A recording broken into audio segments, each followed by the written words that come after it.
महाकारुणिक तथागत अरहत सम्यक संबुद्ध परम पूज्य बोधिसत्व डॉक्टर बाबा साहब अम्बेडकर, उन्हें श्रद्धा सुमन अर्पित करते हुए आज विशेष रूप से वर्षावास के निमित्त प्रतिदिन की भांति हम धम्म देशना का लाभ ले रहे हैं। बुद्ध कहते हैं कि धम्म देशना का श्रवण करना उत्तम मंगल है। हमें समय निकाल करके धम्म श्रवण करना चाहिए, धम्म देशनाओं का लाभ लेना चाहिए, क्योंकि यदि हम अपने जीवन में यदि किसी भ्रम में फंस गए हैं या कोई गलत दिशा में चले गए हैं, तो हमको अपने जीवन में यदि फिर से सही रास्ते पर हमें आना है तो हमें धम्म श्रवण का प्रयास करना चाहिए, धम्म श्रवण करना चाहिए। और धम्म श्रवण करने से हमें जो है इन सभी चीज़ों का लाभ होता है। इन चीज़ों को सीखने के लिए, जानने के लिए हमको अवसर मिलता है, जिससे कि हर इंसान, हर व्यक्ति अपने जीवन में धम्म श्रवण करके लाभ ले सकता है, धम्म श्रवण करके अपने आप को ठीक कर सकता है। बुद्ध का धम्म एक सूर्य की किरण की तरह प्रकाशित है। सूर्य की किरण, सूर्य का प्रकाश कभी नष्ट नहीं होता, वह हमेशा क्षण प्रति क्षण, दिन प्रतिदिन हमेशा प्रकाशित रहता है, हमेशा वो प्रकाश फैलाते रहता है। ठीक उसी प्रकार बुद्ध का धम्म, बुद्ध का ज्ञान, बुद्ध की शिक्षा हर किसी के लिए मंगलकारी है, हर किसी के लिए कल्याणकारी है, हर किसी को सुख समृद्धि की ओर ले जाने के लिए, अच्छे कुशल कर्म करने के लिए और अपने जीवन में सचेत, जागरूक और सावधान रहते हुए अपना जीवन व्यतीत करने के लिए हमेशा प्रेरित करता रहा है और करता रहेगा। इसलिए हम अपने जीवन में धम्म को भली प्रकार से जानें, भली प्रकार से समझें, भली प्रकार से देखें, तो जरूर इसका जो लाभ है, इसका जो पुण्य है, वह हम सबके जीवन में बना रहेगा और इससे हम अपने आप को सुखी बना सकते हैं, अपने आप को सफल बना सकते हैं। आज का जो धम्म देशना का विषय है, काशी भारद्वाज की धम्म दीक्षा किस तरह से होती है, यह जो घटना है वह विशेष रूप से एक ब्राह्मण किसान का घटनाक्रम, जो हमने सुबह अभी उस सूत्र को लिया और उस सूत्र के आधार पर आज का हमने कोशिश किया कि कोई एक सूत्र जरूर हम लेंगे और उसमें इसको शामिल किया गया है। तो एक समय जो है तथागत बुद्ध मगध के दक्षिण गिरी में वो एक नाला नाम का जो जगह था वहाँ पर विहार कर रहे थे। तो उस समय जो है कृषक भारद्वाज करके जो ब्राह्मण था, वह अपने हलों को लेकर के खेतों में वह पहुंचा और वहाँ पर अपना हल से वह खेत की जुताई कर रहा था। खेतों की जुताई होने के बाद वहाँ पर उनके जो खाना लेके आकर के उन्हें भोजन देने वाले जो लोग होते हैं, वो लोग वहाँ पर भोजन लेकर के वहाँ पहुँचते हैं और जो कृषक भारद्वाज है वह भी अपने हाथ पांव धो करके वह जो है उसी भोजनशाला में वह प्रवेश करता है। जब वह भोजनशाला में प्रवेश करता है और उसके लिए भोजन परोसा जाता है, भोजन परोसते हुए वह देखता है कि सामने से सिद्धार्थ गौतम आ रहा है और तथागत बुद्ध ने उस दिन ये सोचा था कि मैं आज जो है कृषि भारद्वाज को धम्म सिखाऊंगा, और धम्म सिखाने के लिए वो जो है उसी खेत की ओर वे निकल पड़े थे। और जैसे ही वो वहाँ पर पहुँचे तो उस समय जो है कृषक भारद्वाज जो है वह भोजन की थाली उसके लिए बनाई गई थी और वह उसको उनके सामने में प्रस्तुत किया गया था। तब तथागत बुद्ध भिक्षा पात्र पकड़ करके उसी जगह जहाँ पर उनको भोजन के लिए जो जगह बनाई गई थी उस जगह पर वो वहाँ पर चले जाते हैं और वहाँ पर खड़े हो जाते हैं। तब हम देखते हैं कि जो कृषक भारद्वाज है, भारद्वाज कहता है कि तुम जो है ऐसे ही आ जाते हो, मैं देखो मैं एक किसान हूँ, मैं हल चलाता हूँ, मैं हल जोतता हूँ, खेत को तैयार करता हूँ, खेती करता हूँ। खेत के तैयार होने के बाद उसमें जब फसल आता है, उसमें जब धान आता है, उसमें जो फसल आता है उसके बाद ही मैं खाना खाता हूँ। ऐसे ही खाना नहीं खाता, ऐसे ही मैं बिना मेहनत के खाना नहीं खाता। मैं सबसे पहला खेत की जोताई करता हूँ। खेत की जोताई करने के बाद उस पे मैं दाने डालता हूँ, उसमें बीज डालता हूँ। बीज डालने के बाद मैं उसको बड़ा होने देता हूँ, उसमें पानी डालता हूँ, उसमें पानी पिलाता हूँ। और पानी पिलाने के बाद जब वो बीज बढ़ने लगता है, पौधा बढ़ने लगता है, तो उसमें मैं जितने भी उसमें जो अन्य पौधे होते हैं, जिस फसल को लेकर के अन्य पौधे आ जाते हैं, उन फसलों को मैं सुरक्षा देने के लिए उन अनावश्यक पौधों को उखाड़ के फेंकता हूँ। और उसके बाद जब वर्षा होती है तो वो पौधे बड़े होते जाते हैं, बड़े होते जाते हैं। और उसके बाद जब वो पक जाते हैं तब मैं उसको काटता हूँ, और काटने के बाद उसका मिसने का काम होता है। और मिसने के बाद वह जो अनाज है वह पक करके अभी मेरे जिस तरह से सामने थाली में आया है, ये इस तरह से मेहनत मेरा जो है उस मेहनत का ये फल है। ये मेहनत का फल मैं ग्रहण कर रहा हूँ। तो जिस तरह से मैं किसान इतना मेहनत करके मैं भोजन ग्रहण कर रहा हूँ, तो तुम भी क्यों नहीं खेती करते, तुम भी क्यों नहीं मेहनत करते, तुम ही क्यों नहीं मेहनत करके खाते। जिस तरह से मैं कमाता हूँ और मेहनत करता हूँ तब खाता हूँ, मैं जोतता हूँ, बोता हूँ, और जोत बो करके मैं खाना खाता हूँ, तो तुम भी ऐसा क्यों नहीं करते। तब तथागत बुद्ध ने कृषक भारद्वाज की बात को जब सुना, तब तथागत बुद्ध ने उनको कहा कि मैं भी किसान हूँ। जिस तरह से तुम अपने आप को किसान कह रहे हो, वैसा मैं भी किसान हूँ, और मैं भी जोतता हूँ, खेत को जोतता हूँ, उसमें बीज डालता हूँ, और उसके बाद मैं भी उसका फसल को ही खा रहा हूँ। मैं भी वैसा ही करता हूँ, मैं भी जोत बो करके ही खाता हूँ। जिस तरह से तुम जोत बो करके खाता हूँ कहते हो, ठीक उसी प्रकार मैं भी खेत में जुताई करके, बुआई करके, उसमें जो फसल आता है उसको मैं भी उपभोग करता हूँ। तब भारद्वाज ने कहा कि ये तो मेरा खेत दिख रहा है, ये मेरे हल दिख रहे हैं, ये मेरे बैल दिख रहे हैं, लेकिन तुम्हारा खेत कहाँ है? तुम कहाँ खेती करते हो? तुम कहाँ पर अपना मेहनत करते हो? तुम यदि अपने आप को किसान कहते हो तो तुम भी बताओ, तुम्हारा खेत कहाँ पर है? तुम्हारा बैल कहाँ है? तुम्हारा नांगर कहाँ है? तुम्हारा हल कहाँ है? तुम्हारा कैसे उसकी खेती करते हो? तब तथागत बुद्ध ने भारद्वाज को कहा कि भारद्वाज, मैं भी खेती करता हूँ, लेकिन मैं यह खेती करता हूँ जिसमें श्रद्धा बीजंग तपो वुट्ठी। बुद्ध कहते हैं कि श्रद्धा और बीज, श्रद्धा का जो है मेरा बीज होता है, श्रद्धा बीजंग तपो वुट्ठी पैया में युग नंगलंग हिरी ईसा मनोयोतंग सत्ती में फाल पाचनंग काया गुत्तो वचि गुत्तो आहारे उदरे यतो सच्चंग करोमि निदानं सोरच्चंग में पमोचनं वीर्यं में धुर धोरय्य योगक्षेमाधि वाहनं गच्छति अन वत्तन्तं यत्थ गन्तवाना सोचति एवमेषा कसी कट्ठा सा होती अमत फला एतं कसिं कसित्वाना सब दुख पमुच्यति। मैं जो है जो खेती करता हूँ उस खेती का जो अभिप्राय है, श्रद्धा बीज है।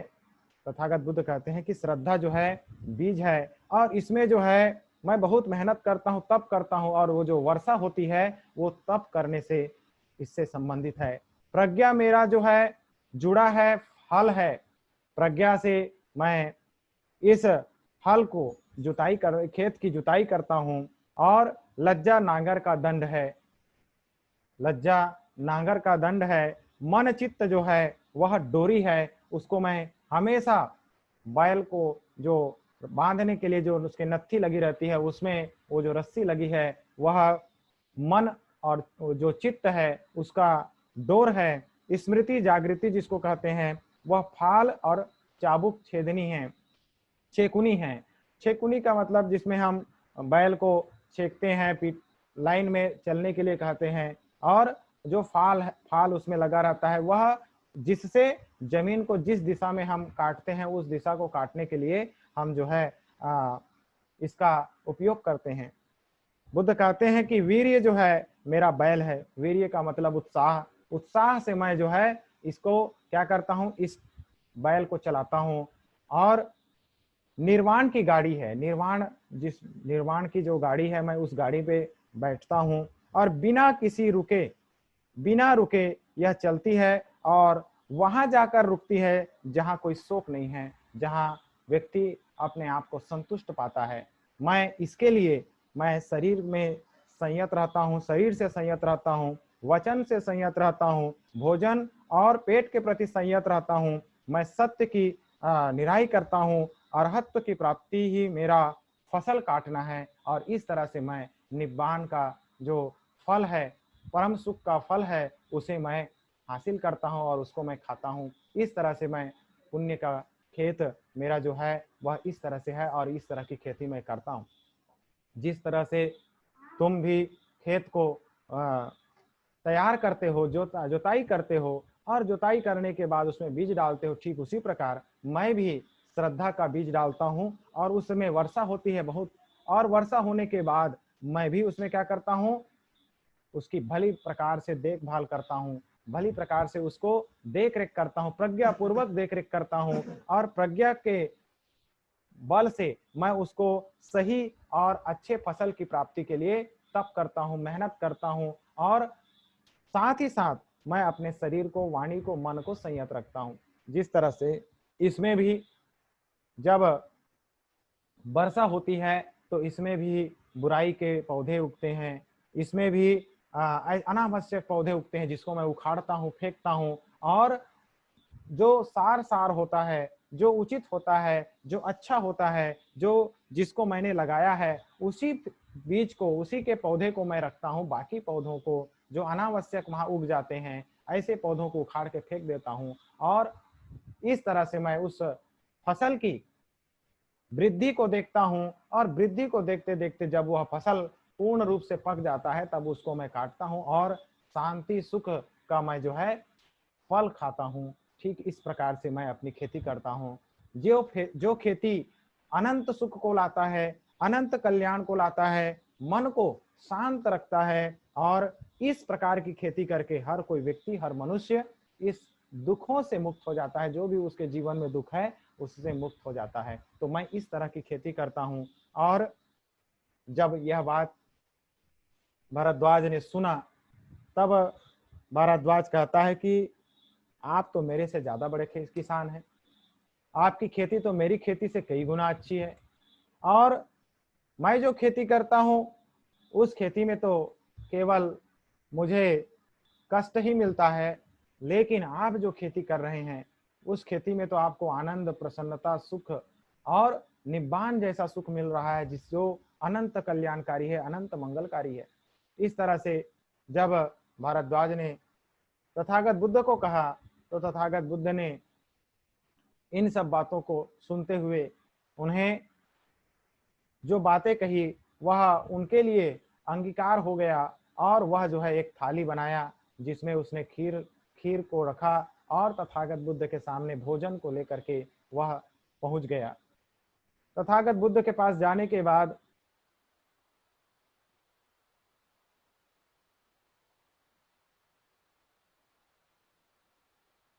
तथागत बुद्ध के पास जब वह भोजन की थाल लेकर के पहुंचता है तब तथागत बुद्ध से वो निवेदन करता है कि आप मेरे से बड़े किसान हैं, कृपया ये भोजन स्वीकार कीजिए।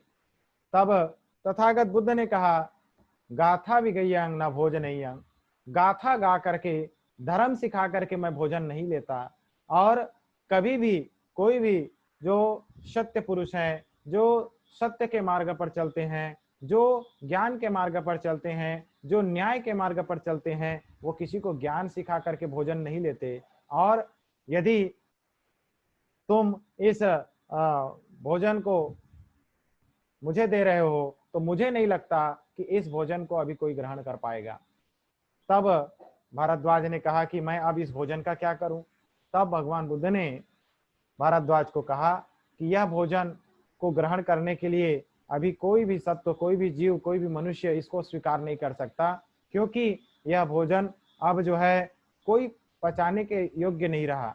और तुम्हें जो है इस जो खीर का जो भोजन तुमने दिया है, इसे जो है तुमको क्या करना होगा, निर्जल जो जल है जिसमें कोई जीव ना हो, ऐसे पानी में तुम डाल सकते हो या ऐसे जगह में डाल सकते हो जहां पर कोई जीव जंतु ना हो, जिसको इसका कोई उपभोग ना कर सके।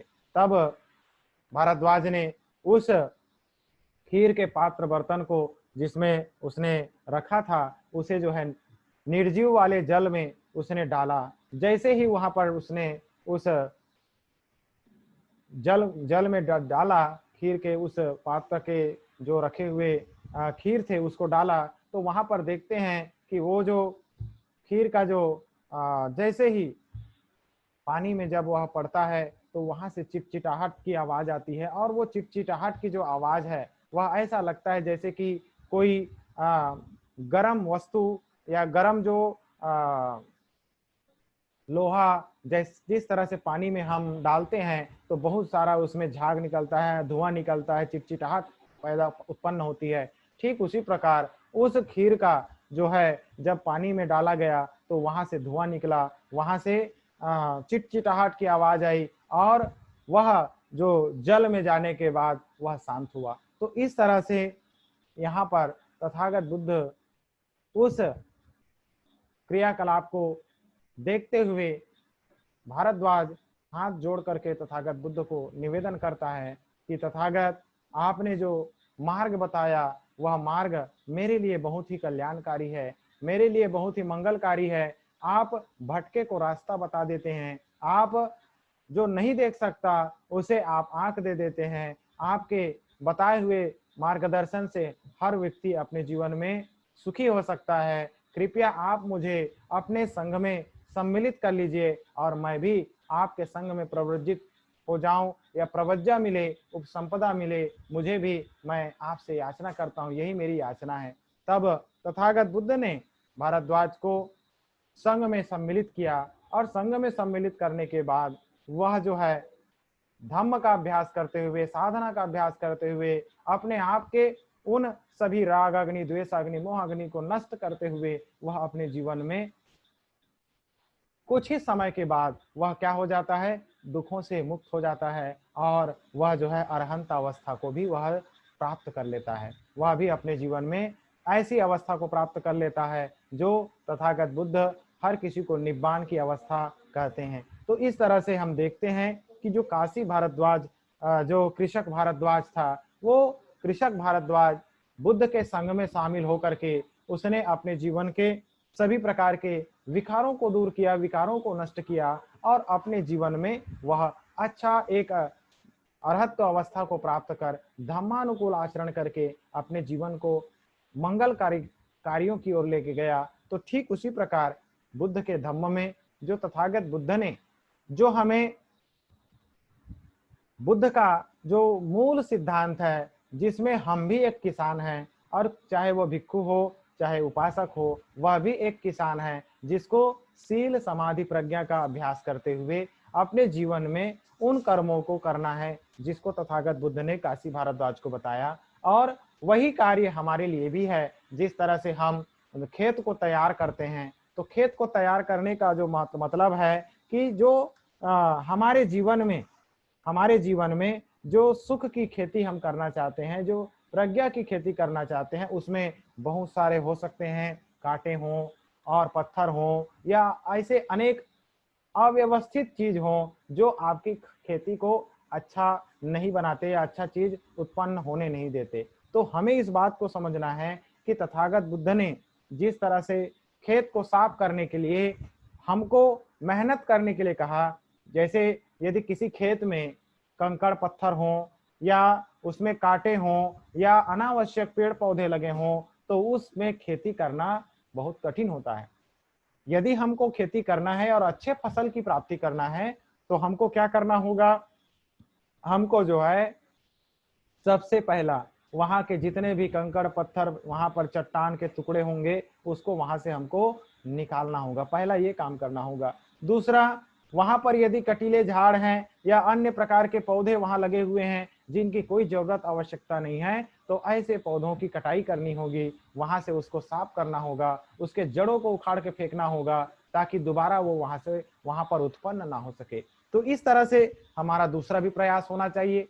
तीसरा प्रयास, जब पूरा खेत तैयार हो जाए, जब तैयार हो जाता है खेत तो उसमें जब हल चलाने की बारी आती है तो फिर हमको हल बराबर चलाना होगा और उस जमीन को उर्वरा युक्त बनाना होगा। जब उसमें वो खेती तैयार हो जाएगा, जब हम उसमें बीज डालेंगे और बीज डालेंगे तो वह जो है धीरे धीरे धीरे धीरे जब वर्षा की बूंदे उस पे पड़ेगी तो उसमें से पौधे निकलेंगे और वो पौधे जैसे जैसे बढ़ते जाएंगे वैसे वैसे हम देखते हैं कि फसल के साथ साथ ऐसे भी अनावश्यक पौधे निकल जाते हैं जिसको हमको उखाड़ने की जरूरत पड़ेगी, जिसे हमें साफ करने की जरूरत पड़ेगी, जिसे हमें निकाल के फेंकने की जरूरत पड़ेगी।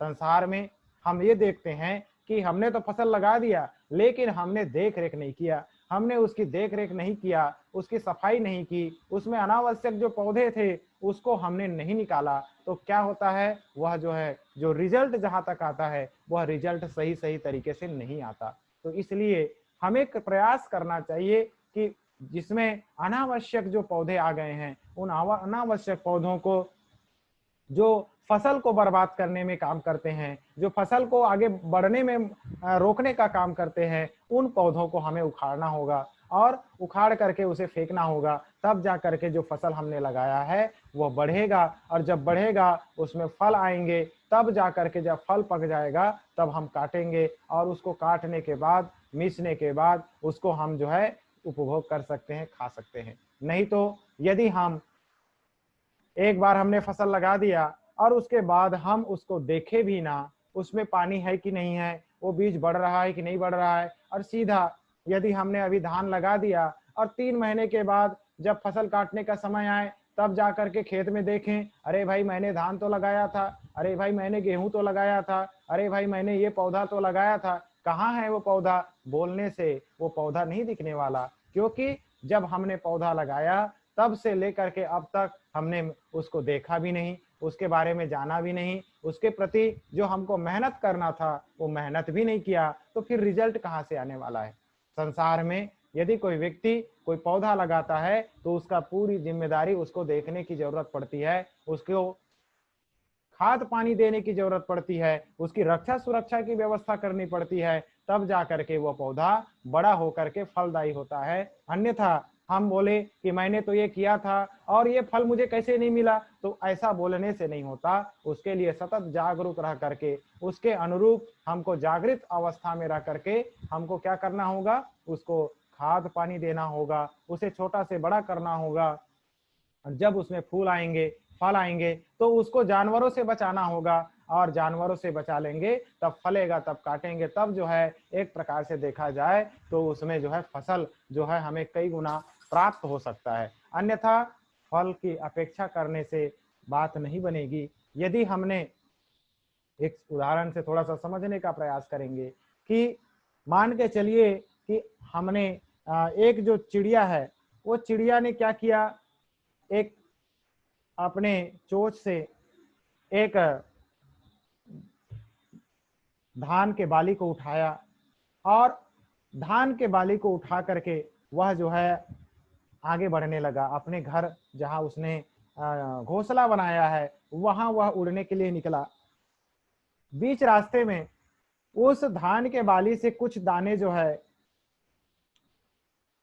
कटीले झाड़ पे जाके गिर गए और फिर उड़ते उड़ते जैसे आगे पार हुआ तो कुछ दाने जो है पत्थर के ऊपर गिर गए, कुछ दाने जो है उपजाऊ जमीन पर गिर गए और जितने दाने बचे थे वह अपने घोंसले में ले गया। तो इस तरह से ये 4 घटना इस चिड़िया ने उस बाली के साथ, जो धान की बाली थी उसके साथ हुआ। धान की बाली को उठाया, पहला जो कुछ दाने कटीले झाड़ में गिरे थे, वो कटीले झाड़ में जब गिरे तो जब पानी गिरा, वर्षा हुई, तो उस पौधे से, उस दाने से बीज आया और वो बीज से फिर पौधा निकला और उस पौधे से वह पौधा धीरे धीरे बढ़ने लगा। लेकिन कटीले झाड़ ऑलरेडी होने के वजह से वह बढ़ नहीं पाया और वह वहीं मर गया। दूसरा जो है, जो कुछ दाने चट्टान के ऊपर गिरे थे, वर्षा हुई, पानी आया, पानी के वजह से वह जो है उस दाने से पौधा निकला और पौधा निकलने के बाद उसको पानी नहीं मिला, तो उसके बाद वह जो है सूख करके मर गया। तीसरा जो है, कुछ दाने जो उपजाऊ जमीन में गिरे थे, तो उस उपजाऊ जमीन में गिरने के बाद जब पानी आया तो उसने अपने जमीन के अंदर अपने जड़ों को स्थापित किया और वह धीरे धीरे बढ़ने लगा और बढ़ने के बाद उसमें फल आए और उसके बाद उसका जो फल है, जिस तरह से जहां से वो जितने दाने वह निर्माण कर सकता था उतने दाने को वहां पर उसने विकसित किया। तो इस तरह से देखते हैं, ये तीसरी घटना। चौथी घटना, जो दाने चिड़िया उठा करके अपने घोंसले में ले गई, उन दानों को उसने खा लिया। तो कहने का मतलब है कि जो दाने यदि कटीले झाड़ में हमने लगा दिए हैं तो उससे हम फल की अपेक्षा नहीं कर सकते।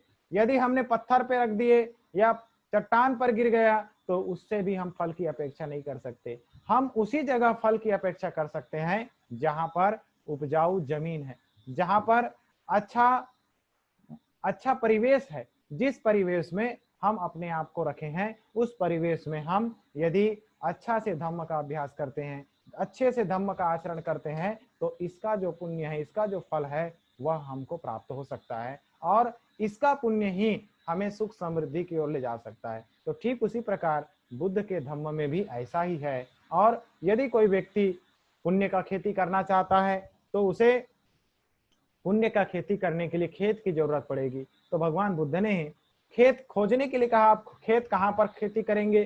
तो बुद्ध ने कहा, संघ एक बहुत बड़ी खेती है और इस संघ में कोई भी आदमी क्या कर सकता है? खेती कर सकता है। जिस तरह से एक दाने से कई दानों का निर्माण होता है, कई दाने उपज के वो बड़े होकर के उसमें फल आते हैं। जैसे धान लगाएंगे तो 18 दाने एक बाली में निर्माण होते हैं। तो कहने का मतलब, यदि हम एक दाना पुण्य की खेती में लगाते हैं तो कई दाने बन करके निर्माण होंगे। यानी कि जितना ज्यादा हमारा श्रद्धा बल, जितना ज्यादा हमारा त्याग की भावना, जितना ज्यादा हमारा श्रम परिश्रम शीलों का पालन रहेगा, उतना ज्यादा इसका पुण्य, इतना उसका फल, उसका जो लाभ जो है हमको हासिल होगा। तो ठीक उसी प्रकार हमारे जीवन में भी जिस तरह से एक किसान अपने जीवन में खेती करके, फसल लगा करके, उसको मिसाई करके उसको फल को खाता है, ठीक उसी प्रकार बुद्ध का धम्म में चलने वाला जो भिक्षु हो, उपासक हो, उपासिका हो, हर किसी के लिए यह मार्ग जो तथागत बुद्ध ने बताया वह हर किसी के लिए एक बराबर है। हमें भी यही कोशिश करना चाहिए कि जिस तरह से तथागत बुद्ध ने श्रद्धा को बीज कहा, तो हमारे अंदर भी श्रद्धा का बीज होना चाहिए और उस श्रद्धा के बीज को हमें कहाँ लगाना चाहिए? उस खेत में लगाना चाहिए जहां से हमको आनंद का फल मिले, पुण्य का फल मिले। और पुण्य के फल के लिए हमको जो है वर्षा की जरूरत पड़ेगी, तप करना पड़ेगा। जब तक हम तप नहीं करेंगे, जब तक मेहनत नहीं करेंगे, तो उसमें वर्षा नहीं हो सकती, या वर्षा नहीं होगी तब तक बीज में अंकुरण नहीं आ सकता। इसलिए हमको मेहनत करना होगा, शीलों का पालन करना होगा। जब तक शीलों का पालन नहीं करेंगे तब तक उसमें वर्षा नहीं होगी और उस बीज से पौधा नहीं निकल सकता। क्योंकि पौधे को निकालने के लिए, बीज से पौधा निकालने के लिए हमको पानी देना पड़ेगा, जमीन में डालना होगा और बिना पानी के पौधे से कोई बीज निकल नहीं सकता। तो इसलिए हमको जो है तप करना होगा। तो तप का मतलब, तपश्चर्या का मतलब शीलों का पालन। जैसे पाणाति पाता वेरमणि शिक्षापदं समादियामि, अदीन्न दान वेरमणि शिक्षापदं समादियामि, कामेषु मिच्छाचार वेरमणि सिक्खापदं समादियामि मुसावाद वेरमणि सिक्खापदं समादियामि सुरा मेरे मज्ज पमाद ठाना वेरमणि सिक्खापदं समादियामि। ये जो सील है इसका मतलब तप, इसको हमको इम्प्लीमेंट करना होगा, अभ्यास करना होगा। जब तक हम तप नहीं करेंगे, अपने आप को संभालेंगे नहीं, तब तक यह जो है खेती नहीं हो सकती। प्रज्ञा जो है वह एक प्रकार से जुड़ा और हल है। जुड़ा और हल का मतलब हल में जो लोहे का जो हल के एकदम सामने में लगा रहता है, वह जमीन को काटने का काम करता है। यदि वह सही जगह में उसका प्रज्ञा का इस्तेमाल हुआ तो वह जो है हल बराबर सही दिशा में दौड़ती है, और यदि वह सही दिशा में ना दौड़ाया जाए तो फिर जो है वह आधा जमीन को वह खोदेगी भी नहीं, उसको उपयोग के लायक नहीं बनाएगी, उसको जुताई नहीं करेगी, तो उससे जो है उस जगह पर हम बीज लगाएंगे तो भी बीज नहीं निकलने वाला। इसलिए उचित रूप से उसको क्या होना चाहिए, हल चलाना बहुत जरूरी है। तो इस तरह से हमको जो है लज्जा का नांगर दंड है। लज्जा यानी कि हमको क्या करना चाहिए क्या नहीं करना चाहिए ये भी हमारे अंदर भाव होना चाहिए। ऐसा नहीं है कि कुछ भी करे जाओ, कुछ भी कर रहे हैं, जिससे कि क्या गलत रिजल्ट आता है क्या सही रिजल्ट आता है इसका भी यदि ज्ञान नहीं है तो आदमी जो है उस फल को नहीं प्राप्त कर सकता। कहाँ पर क्या करना है, कहाँ पर क्या नहीं करना है, क्या चीज की जरूरत है क्या चीज की जरूरत नहीं है, व्यक्ति को अपने जीवन में जो लज्जा का भाव है वह भी होना चाहिए, चाहे वह स्त्री हो चाहे पुरुष हो। हमें अपने कर्मों के प्रति थोड़ा सा क्या होना चाहिए, सतर्क होना चाहिए। थोड़ा सा यदि मैं गलत करूंगा तो लोग क्या कहेंगे, ऐसा भी भाव होना चाहिए। यदि लज्जा नहीं है तो व्यक्ति कुछ भी गलत कर्म कर देगा और उसका जो इम्पैक्ट जो रिजल्ट आएगा वह उसके लिए दुखदायक हो सकता है। इसलिए बुद्ध ने कहा कि हमें जो है अपने कर्मों के प्रति सजग होने के साथ साथ हमें यह बात को भी ध्यान में रखना चाहिए कि क्या सही है क्या उचित है क्या गलत है, किसे करना है किसे नहीं करना है। ये भाव यदि निर्माण होता है, उचित अनुचित का ज्ञान रहता है, तो हम अपने आप को क्या कर सकते हैं, बचा सकते हैं, अपने आप को सुरक्षित रख सकते हैं। साथ ही साथ जो चित्त की डोरी हम हमेशा, मन की जो डोरी है चित्त की डोरी है वो हमेशा लगी हुई है, उस चित्त को हमेशा क्या करें, उस जो बैल के ऊपर जो हमने लगा के रखा है, उसके गले में जो लगा हुआ है, उसके नत्थ में लगा हुआ है, उसको आपको हमेशा पकड़ के चलना होगा, नहीं तो बैल गलत दिशा में चला जाएगा, गलत मार्ग पर चला जाएगा, अकुशल कर्म की ओर चला जाएगा, तो इससे लाभ होने वाला नहीं है। और इसके लिए उन बैलों को जो वीर्य के रूप में उसको बताया गया, उसे हमको हमेशा क्या करना होगा, सही दिशा में जहां जरूरत है वहीं पर उसको चलाना होगा। और यदि हम उसको सही दिशा में चलाते हैं तो जरूर उसका लाभ हमको मिलेगा। और साथ ही साथ शरीर से संयत रहना होगा। शरीर यानी हम अपने शरीर को संभाल के रखें, वाणी को संयत रखना होगा, वाणी को संभाल के रखें, और भोजन और पेट के प्रति संयत रहना होगा। भोजन का भी ज्ञान होना चाहिए। जिसे भोजन का ज्ञान नहीं है वह व्यक्ति कैसे ज्ञान को हासिल कर पाएगा, जब वह भोजन ही नहीं समझ पाए कि उसको कितना लगता है, कितना उसको भोजन की जरूरत है, कितना भोजन करने से उसका शरीर चल सकता है। यदि उसका ज्ञान उसको नहीं है तो फिर ज्ञान का प्राप्ति करना कठिन होगा। इसलिए बुद्ध ने यही कहा, भिक्षु संघों को भी कहा, और जो उपासक उपासिका भी है उनके लिए भी यही है कि वह अपने भोजन का ज्ञान रखे। अपना भोजन का ज्ञान रखता है तो वह सभी चीजों को अच्छे से बैलेंस मैनेज कर सकता है। यदि उसे भोजन का ज्ञान नहीं है और उसमें लोभ है, उसमें लोभ रहेगा, तो फिर वह जो है ज्ञान को हासिल करने में बहुत दूर हो जाएगा, वह उसके नजदीक नहीं जा सकता। इसलिए भोजन का भी ज्ञान होना बहुत अनिवार्य है। साथ ही साथ कोई व्यक्ति यदि मेहनत कर रहा है और कोई भाग कोई हिस्सा फसल उसमें नहीं लग पाया है, तो हमको वहां पर फिर से फसल लगाने की जरूरत पड़ेगी। कहाँ पर पानी है, कहाँ पर पानी नहीं है, कहाँ पानी जा पा रहा है, कहाँ उबड़ खाबड़ हो गया है, कहाँ जमीन ऊंचा हो गया है, कहाँ नीचा हो गया है, इसका भी हमको ध्यान रखना होगा।